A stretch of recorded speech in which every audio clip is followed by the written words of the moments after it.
Not gonna lie दोस्तों, miss किया मैंने तुम्हें। ये सेटअप मिस किया, तुमसे बात करना मिस किया। ना ऑब्वियस सी बात है, बहुत सारी ट्रांसफर्स एक्टिविटीज थी जो मैंने इन बीते 3-4 दिनों में मिस कर दी। But hey guys and welcome back to 1MUFC and yes I am back. And क्या ही बेहतरीन दिन पे वापसी हुई है। यूनाइटेड के लिए बहुत ही टेंशन का वक्त चल रहा है, बिकॉज आपको पता है यहाँ पर PSR के रूल्स एंड रेगुलेशंस के अकॉर्डिंग हम यहाँ पर ज़्यादा साइनिंग्स कर नहीं सकते।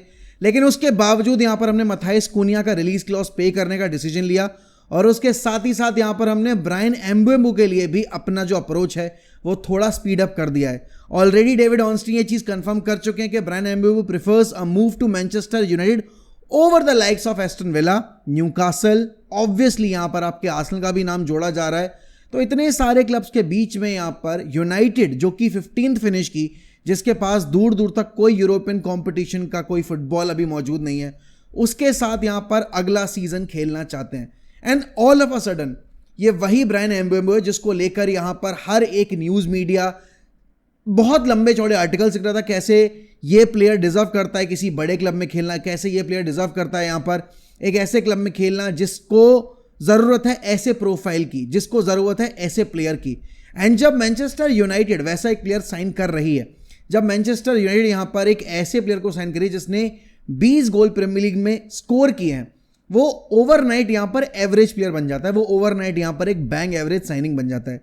ये जो दोगलापन है, यही मुझे समझ में नहीं आता है कि क्यों यहाँ पर जब भी यूनाइटेड मार्केट में मूव करती है, जब भी यूनाइटेड किसी प्लेयर को लेकर आने की कोशिश करती है, पास्ट रिकॉर्ड चाहे हमारा उस प्लेयर के साथ या कितनी साइनिंग से जैसा भी रहा हो, बट जिस पॉइंट ऑफ टाइम पे ये साइनिंग हो रही है, कम से कम उस पॉइंट ऑफ टाइम को कंसिडर करते हुए आप अपने ऑनेस्ट ओपिनियन दो। आप कम से कम अपनी जेलिसी वाले स्टेटमेंट्स तो मत दो। आप कम से कम अपनी हेट्रेड को साइड रखकर जो रियल एनालिसिस है, जो रियल ओपिनियंस हैं, जो रियल यहाँ पर आपका एक ओपिनियन होना चाहिए एज अ फुटबॉल पंडित या फिर एज अ फुटबॉल फैन, कम से कम आप वो तो रखो ना। सबसे बड़ा सवाल पता है क्या है कि why United are able to sign Bryan Mbeumo and Matheus Cunha at such a high price and not Villa and not यहां पर आपकी मे बी न्यूकासल।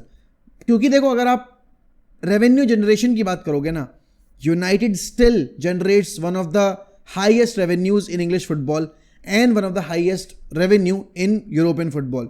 तो अगर आप विला से कंपेयर करोगे, अगर आप न्यूकासल से कंपेयर करोगे, तो हमारा रेवेन्यू सोर्स जो है वो बहुत ज़्यादा है। हालांकि स्पर्स के कंपैरिजन में यूनाइटेड इस पॉइंट ऑफ टाइम पे मैच डे रेवेन्यू कम अर्न कर रहा है, लेकिन उनकी जो अदर ब्रांड डील्स है वहाँ से वो बहुत पैसा कमाते हैं। अब यहाँ पर मेन डिफरेंस जो है, लेगेसी अपने आप में बहुत बड़ी चीज़ है। इस पॉइंट ऑफ टाइम पे मैं खुद मना करता हूँ लोगों से, अपने फैन बेस से, कि आप प्लीज़ हिस्ट्री के बारे में बात मत करो। बट क्या है कि यार इन साइनिंग्स के टाइम पे या साइनिंग्स के टाइम पे आपकी हिस्ट्री ज़रूर आपके काम आती है, बिकॉज वो प्लेयर्स जो बड़े क्लब्स को खेलना चाहते हैं, बड़े क्लब्स को खेल कर रिप्रेजेंट करना चाहते हैं, उस लिस्ट में आप अभी इस पॉइंट ऑफ टाइम पे न्यूकासल नहीं रखोगे, उस लिस्ट में आप अभी आप यहाँ पर विला नहीं रखोगे, उस लिस्ट में यहाँ पर आप स्पर्स नहीं रखोगे। जब जो चीज़ बेचने की बात आती है, ब्रांड वैल्यू के अकॉर्डिंग आपकी यूनाइटेड अभी भी बिकेगी। हम यहाँ पर 15th फिनिश किए हैं लीग में, बट स्टिल अगर आप देखोगे, जब आप मार्केट में क्लब्स को बेचने जाओगे तो यूनाइटेड का नाम आज भी बिकेगा। और वही एक रीज़न है क्यों यहाँ पर ब्रायन एम्बुएमो और मथाइस कुनिया जैसे प्लेयर्स इस प्रोजेक्ट का पार्ट बनना चाहते हैं। हालांकि अभी ये प्रोजेक्ट कहीं ज़्यादा दिख नहीं रहा है, लेकिन आने वाले टाइम में इन प्लेयर्स के साथ शायद ये प्रोजेक्ट एक डायरेक्शन ले ले, और उसमें अगर ये प्रोजेक्ट सही अंजाम तक पहुंच जाता है, तो उसमें मथाइस कुनिया और ब्रायन एम्बुएमो का अगर रोल इंपॉर्टेंट रहा, तो आगे चलकर ये साइनिंग्स वैसी ही साइनिंग्स बन सकती हैं जैसे कि आपकी विंसेंट कंपनी की, आपके सर्जियो अग्वेरो की, डेविड सिल्वा की साइनिंग्स थी फॉर मैन सिटी, या फिर आपके वर्जिल वैन डाइक या मोहम्मद सलाह की साइनिंग्स थी फॉर लिवरपूल, राइट। तो ये जो अभी टाइम पीरियड चल रहा है, ये एक नए प्रोजेक्ट की शुरुआत है। लेकिन अब यहाँ पर यूनाइटेड मैनेजमेंट को ये चीज़ समझनी पड़ेगी कि इन प्लेयर्स का अगर ये साल फेल हो भी जाता है तो भी आपको इनको टाइम देना पड़ेगा। अगर यहाँ पर रूबन एमरिम इस साल टॉप 4 नहीं भी निकाल पाते हैं तो भी आपको उनको वक्त देना पड़ेगा। हालांकि इसके कहने का मतलब ये नहीं है कि रूबन एमरिम भाई यहाँ पर टॉप 8 भी ना आए, क्योंकि यूरोपियन फुटबॉल निकलना ज़रूरी है, एक step by step process follow करना है। अब यह 15th थे, 15th के बाद आपको यहाँ पर टॉप 7 में जगह बनानी है, और फिर उसके बाद यहाँ पर कोशिश करनी है कि अब आप रेगुलरली फीचर करो चैंपियंस लीग में। लेकिन पहला स्टेप यहाँ पर यह है कि आपको ज़्यादा गोल स्कोर करने हैं। और इस सब के बीच में जो कल एक और न्यूज़ आई थी, वो थी यहाँ पर ब्रूनो फर्नांडिस के रिगार्डिंग। शाम के वक्त यहाँ पर फैब्रिजियो ने और डेविड ऑर्नस्टीन ने ये चीज़ कंफर्म कर दी कि हाँ भाई Bruno Fernandes has rejected the offer from Al Hilal. इतना ल्यूक्रेटिव कॉन्ट्रैक्ट, इतना बड़ा ऑफर यहाँ पर टेबल पे था, लेकिन Bruno Fernandes being the player he is and how competitive he is and how desperate he is to succeed at United, he rejected that offer. And लोगों ने बहुत सारी यहाँ पर अपनी थ्योरीज बनानी शुरू कर दी दैट मैनचेस्टर यूनाइटेड में नहीं रुकने वाला है, वो यूरोप में रुकने के लिए खेल रहा है, वो यूरोप के किसी और क्लब में चला जाएगा। लेकिन उसके बाद फिर आता है रात का वक्त और ब्रूनो फर्नांडिस का पूरा स्टेटमेंट आ जाता है, जिसको यूनाइटेड अपने ऑफिशियल हैंडल्स पे, अपनी वेबसाइट पे पब्लिश भी कर देती है। बहुत क्लियर शब्दों में यहाँ पर ब्रूनो फर्नांडिस ने बताया कि हाँ मेरे सामने ऑफर था, मैं चाहता तो जा सकता था, लेकिन मैंने बात की यहाँ पर रूबन एमरिम से, मैंने बात की यहाँ पर यूनाइटेड मैनेजमेंट से, दोनों ही लोग मुझे बेचने के लिए तैयार नहीं थे। हालांकि अगर मेरा डिसीजन आता कि मैं जाना चाहता हूं तो फिर वो हैप्पीली मुझे जाने देते, वहां पर वो बीच में मेरे रास्ते में खड़े नहीं होते। This is the kind of a player that you need at the club. Money is not everything, it's about the mentality, it's about कि आप किस क्लब के लिए खेल रहे हो और आपको उस क्लब के लिए क्या इमोशंस हैं, राइट? इस पॉइंट ऑफ टाइम पे आपको ये सब मजाक लग रहा हो कि भाई किस दुनिया में हो आप। यहाँ पर यूनाइटेड इतनी इररिलेवेंट हो चुकी है, बट इतनी इररिलेवेंसी के पीरियड में भी यहाँ पर ब्रूनो फर्नांडिस जैसा प्लेयर यहाँ पर रुक रहा है, और तुम्हारे लिए नहीं होगा वो। And I am not blaming you, तुम राइवल्स के लिए शायद वो नहीं होगा वो प्लेयर जो हमारे लिए है, बिकॉज वो खिलाड़ी हमें रिप्रेजेंट कर रहा है। हमें पता है कि उसके बिना यूनाइटेड यहाँ पर रेलीगेट हो जाती। तो और स्पेशली ये उन यूनाइटेड फैंस के लिए है जो यहाँ पर ब्रूनो फर्नांडिस को चाहे वो जितना कंट्रीब्यूट कर ले, कभी एक टीम का कोर पार्ट नहीं बनते देखना चाहते, या फिर कभी भी उसको जो डिजर्वेड रिस्पेक्ट है वो नहीं देना चाहते। मुझे तुम लोगों से कोई शिकायत नहीं है, क्योंकि तुम लोगों के लिए यहाँ पर एक प्रोसेस नाम का जो शब्द होता है ना, वो तुम्हारी डिक्शनरी में आता ही नहीं है। तुम्हारे डिक्शनरी में इंस्टेंट सक्सेस आती है। देखो ट्रॉफीज, स्पेशली लीग्स, यहाँ पर मैगी की तरह कुक नहीं की जाती कि आपने बस पानी में मैगी डाली, मसाला डाला और कुक हो गई। यहाँ पर टाइम लगता है भाई स्क्वाड बिल्ड करने में, यहाँ पर वक्त लगता है अपनी फिलॉसफी इंटीग्रेट करने में, यहाँ पर वक्त लगता है एक मरे हुए क्लब को वापस से जिंदा करने में। एक स्टेप बाय स्टेप प्रोसेस है वो। ये ओवरनाइट यहाँ पर आपने एक टीम बना ली, ओवरनाइट यहाँ पर आपने एक थ्योरी बनाई और उस पर आपने नेक्स्ट डे से एग्जीक्यूट करना शुरू किया और 38 गेम के बाद आपके हाथ में ट्रॉफी है। ऐसा नहीं होता भाई। टीमें इतने लंबे दशक तक वेट करती आई हैं, तब जाकर उन्होंने ट्रॉफी जीती है। यूनाइटेड ऑलरेडी 12 साल वेट कर चुकी है। मिशन 2028 जो हमारा है ना, जो हमारी इनियोस मैनेजमेंट ने रखा है हमारे क्लब के सामने, फैन बेस के लिए और स्पेशली अपने लिए एज अ चैलेंज, अगर वो अचीव करना है, ब्रूनो फर्नांडिस जैसे प्लेयर्स की, मैं प्लेयर की बात भी नहीं कर रहा, ब्रूनो फर्नांडिस जैसे प्लेयर्स की जरूरत पड़ेगी आपको इस क्लब में। और यहाँ पर जिन प्लेयर्स की जरूरत नहीं पड़ेगी उस लिस्ट में यहाँ पर नाम आएगा आपके मार्कस रैशफोर्ड का, जेडन सैंचो का। Jadon Sancho being the freedom fighter he is, Jadon Sancho being the player that he thinks of himself, hasn't been retained by any of his loan clubs. मतलब अगर आप देखोगे Borussia Dortmund इतनी ज़्यादा stories post की, we always new कि भाई तुम कौन हो, क्या हो, फलाना ठिकाना, पर जब बात आई यहाँ पर कि क्या यहाँ पर आप जेडन सैंचो को रिटेन करोगे, जेडन सैंचो को आप अगले सीजन में रखना चाहोगे, तो डॉर्टमंड ने कहा अरे भाई हम क्यों रखना चाहेंगे, नहीं भाई हम नहीं रखना चाहेंगे। सेम यहाँ पर चेल्सी ने यहाँ पर पहले ऑब्लिगेशन टू बाय पे साइन किया, यहाँ पर लोन पे, उसके बाद कॉन्फ्रेंस लीग के गोल स्कोरर हैं भाई, वो फाइनल्स में आपके लिए गोल स्कोर किया है, बट चेल्सी ने कहा हम इतने ज़्यादा पैसे नहीं दे सकते। ऑब्वियस सी बात है, हमने यहाँ पर जिस वक्त पे जेडन सैंचो को वो कॉन्ट्रैक्ट ऑफर किया था ना, उसके पीछे के मेन रीजन ये थी कि उस टाइम पे Jadon Sancho was one of the best creators in the world.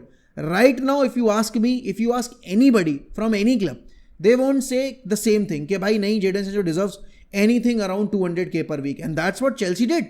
Chelsea ने कहा भाई हम इतनी सैलरी पे कर ही नहीं सकते, क्योंकि आप जितनी सैलरी पे कर रहे हो वो वर्थ इट होनी चाहिए ना। एंड जेडन सैंचो यहाँ पर is returning back to Manchester United. हालांकि Jadon Sancho won't be part of Manchester United coming season में, and that is a for sure thing. But यहाँ पर एक चीज़ ये भी हमें माननी पड़ेगी कि जेडन सैंचो के सामने अब जो भी ऑफर आएगा उनको वेज कट लेके एक्सेप्ट करना ही पड़ेगा। जेडन सैंचो के पास अगर पैसा कमाने का एक ऑप्शन आता है तो वो सिर्फ और सिर्फ आपके सऊदी प्रो लीग से आ सकता है। अगर जेडन सैंचो अपना जो एम्बिशन है वो फुलफिल कर चुके हैं यूरोप में और उन्हें ज़्यादा पैसे के पीछे जाना है, तो वो आसानी से वो ऑप्शन चूज कर सकते हैं जो हमारे 29 साल के कैप्टन ने ठुकरा दिया, just because he wants to play for United, he wants to bring the glory days back to United. समझ रहे हो, ये डिफरेंस है। ये डिफरेंस है एक ऐसे प्लेयर में जो कि यहाँ पर एम्बिशियस है, एक ऐसा प्लेयर जो यहाँ पर क्वालिटी वाइज अगर आप देखोगे सीजन आफ्टर सीजन डिलीवर करता रहा, कंसिस्टेंसी दिखाई उसने, and most importantly he is a thorough professional. You can't say all these things when it comes to Jadon Sancho. If Jadon Sancho wants to leave, he can happily leave. We don't want him.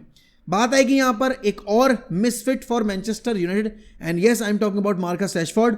Marcus Rashford wants to play for Barcelona, but कोई Barcelona से पूछो कि क्या they want Marcus Rashford, and if they want Marcus Rashford at what realistic price will Barcelona bring Marcus Rashford. क्योंकि यहां पर United पहले ही बता चुकी है 40 मिलियन पाउंड्स पे करो, जो भी क्लब आके पे करेगा they can take Marcus Rashford. अब यहां पर 40 मिलियन पाउंड्स यहां पर अगर लेट्स से बार्सिलोना पे करती है, अगर करती है तो बहुत बड़ा क्वेश्चन मार्क है ये, क्योंकि मेरे हिसाब से नहीं पे करेंगे वो. लेकिन अगर वो पे करते हैं, they won't be paying the salary जो यहां पर Marcus Rashford is earning at Manchester United. He is earning 325K per week. No way Barcelona will offer that amount of sum. इसीलिए रिपोर्ट्स आ रही हैं that yes Marcus Rashford is ready to take a wage cut. हाँ भाई ले लो veg cut, बिल्कुल ले लो और जाओ यहां से, क्योंकि अच्छी बात ये होगी कि यूनाइटेड से 2 मिसफिट जाएंगे. एंड डेफिनेटली जो मिसफिट हमारे क्लब के लिए, जरूरी नहीं है वो मिसफिट यहां पर सामने वाले क्लब के लिए भी हो. He can be a very good player for Barcelona. Hansi Flick knows कि भाई इस आलसी से काम कैसे निकालना है. टैलेंट है, पोटेंशियल है. ऑन द गिवन डे यहां पर मार्कस रैशफोर्ड अगर अब स्टेप अप कर जाता है, उससे बेटर प्लेयर उस टीम में नहीं होता है. ये हमने टेन हैग के पहले सीजन में देख रखा है, ये हमने ओले गुनार सोल्शायर के पहले सीजन में देख रखा है. टाइम आफ्टर टाइम हमने ग्लिम्सेस में देखी है ये चीज़ें मार्कस रैशफोर्ड के एंड से, लेकिन वो कंसिस्टेंसी की कमी है यहाँ पर मार्कस रैशफोर्ड के. अभी अगर आप देखोगे पूरे करियर में, तो वो कंसिस्टेंसी एक ऐसे मैनेजर के साथ आ सकती है जो एक बेहतरीन डिसिप्लिनेरियन हो. अब वो चीज़ हांसी फ्लिक यहाँ पर कर पाएंगे या नहीं, वो तो बारसा बोर्ड को डिसाइड करना है. क्योंकि बारसा बोर्ड अगर सीरियसली कंसिडर कर रही है मार्कस रैशफोर्ड को, तो शायद उनको अपना जो ऑफर है वो थोड़ा अब करना पड़ेगा. बट यस, इस पॉइंट ऑफ टाइम पे अगर आप देखोगे United are moving in the right direction with their transfer signings. And obvious सी बात है, आप लोगों को जानना होगा कि भाई लिवरपूल क्या कर रही है. देखो लिवरपूल ने जेरेमी फ्रिंकपोंग को साइन कर लिया है. अभी तक फ्लोरियन विर्ट्ज का हियर वी गो आया नहीं. अभी तक हियर वी गो का जो एक साइन है ना, वो हमें सुनने को नहीं मिला है. एक बार हियर वी गो आ जाएगा तो उसके बाद डेफिनेटली यहाँ पर जो लिवरपूल फैंस की टेंशन है वो कम हो जाएगी. Same can be said about यहाँ पर जॉन गार्सिया. रिपोर्ट्स की माने that John Garcia is very very very very very close to join Barcelona as a goalkeeper. लेकिन एस्पेनियोल इस साइनिंग के सख्त खिलाफ है. भाई डार्बी राइवल्स है, ऑब्वियस सी बात है. यहाँ पर एस्पेनियोल क्यों चाहिए कि उनका बेस्ट प्लेयर, उस प्लेयर को बेच दें वो बार्सिलोना को, जिसने उनको इस बार रेलीगेशन से बचा लिया. तो ऑब्वियसली बहुत टेंशन का माहौल है यहाँ पर एस्पेनियोल और बार्सिलोना के बीच में. But Barca knows how to get a player. And उसके साथ साथ अगर जॉन गार्सिया आ जाता है, जो कि आने के 99.99999% चांसेस हैं, तो यहाँ पर टर स्टेगन का बिकना 110% तय है. 100% भी नहीं, 110% तय है. क्योंकि देखो नो बडी वॉन्ट्स टर स्टेगन at the club. Hansi Flick hasn't use टर स्टेगन यहाँ पर उनकी इंजरी के आने के बाद भी, क्योंकि उन्होंने वॉइचेक शेज़नी को ही यूज़ किया बड़े फिक्चर्स में स्पेशली. तो यहाँ पर टर Stegen is looking for a new club. अब टर स्टेगन कौन से क्लब जा सकते हैं वो अभी कह पाना मुश्किल है. सऊदी का ऑफर आएगा, जरूर आएगा टेबल के ऊपर, because ter Stegen is not a bad keeper. Ter Stegen is going through a rough patch, but he is not a bad keeper. अगर आप बैड कीपर्स की लिस्ट बनाओगे तो उसमें आप टर स्टेगन को नहीं रखोगे. हाँ, आप उसको उस कैटेगरी में डालोगे जो यहाँ पर थोड़े से अंडरवेलमिंग रहे, but he is not a bad keeper. And देखो बात वही आती है कि यूनाइटेड को भी गोलकीपर चाहिए. बारसा फैंस तो लगातार लगे ही रहते हैं कमेंट सेक्शन में कि भाई टेक टर स्टेगन, टेक टर स्टेगन. बट यूनाइटेड को अपना गोलकीपिंग डिपार्टमेंट सॉर्ट आउट करना पड़ेगा, क्योंकि आप यहाँ पर उनाना के साथ अगर आप अपफ्रंट यहाँ पर आप टॉप ब्रायन एम्बेमो और मथाइस कुनिया को साइन कर रहे हो, अगर आप यहाँ पर नंबर 9 के तौर पे गिकेरेज और विक्टर ओसिमेन को यहाँ पर देख रहे हो, क्योंकि अब लियम डेलेप की साइनिंग तो हो चुकी है. यहाँ पर अब प्रॉब्लम क्या है कि अब कल फाइनली एक आया है कॉल लॉरी विटवेल की तरफ से कि यूनाइटेड अब एक्सप्लोर कर रही है गिकेरेज और विक्टर ओसिमेन दोनों को ऑप्शन. तो क्या मैनचेस्टर यूनाइटेड इस पॉइंट ऑफ टाइम पे गिकेरेज के लिए सीरियस होगी या ओसिमेन के लिए सीरियस होगी? दोनों में से कोई भी आएगा, they are definitely going to improve our goal scoring ratio. And हाँ, इसके बीच में Inter Milan is highly interested in getting Rasmus Hojlund. तो if Inter Milan comes in get Rasmus Hojlund, तो हम डेफिनेटली गिकेरेज या ओसिमेन में से कोई एक पक्का लेकर आएंगे. ये बात तो तय, because you need a bullish number 9. आपके पास क्रिएटिव नंबर 9 ऑलरेडी है, Zirkzee, who doesn't count himself as a number 9. But yes definitely अगर आप यहां पर बात करोगे, you need a player that can score goals, you need a player that can bully your opponents in the final third. And definitely ये 2 players उस category में आते हैं. गोलकीपर की कैटेगरी में कौन नाम आएगा अभी तक वो कह पाना मुश्किल है, लेकिन हाँ एमी मार्टिनेज के कुछ न्यूज़ आए थे उड़ते उड़ते, अब वो कितने सच है कितने नहीं वो तो मैं आने वाले दिनों में पता चलेगा। बट डबल डिलाइट है ये, ब्रायन एम्बेम्बू के लिए यूनाइटेड अगर सीरियस है he will definitely come, and Bruno Fernandes is staying at Manchester United and everybody in the United dressing room is very happy about this news. Zirkzee ने और बाकी लोगों ने ये चीज़ पब्लिकली शो भी की है। Now that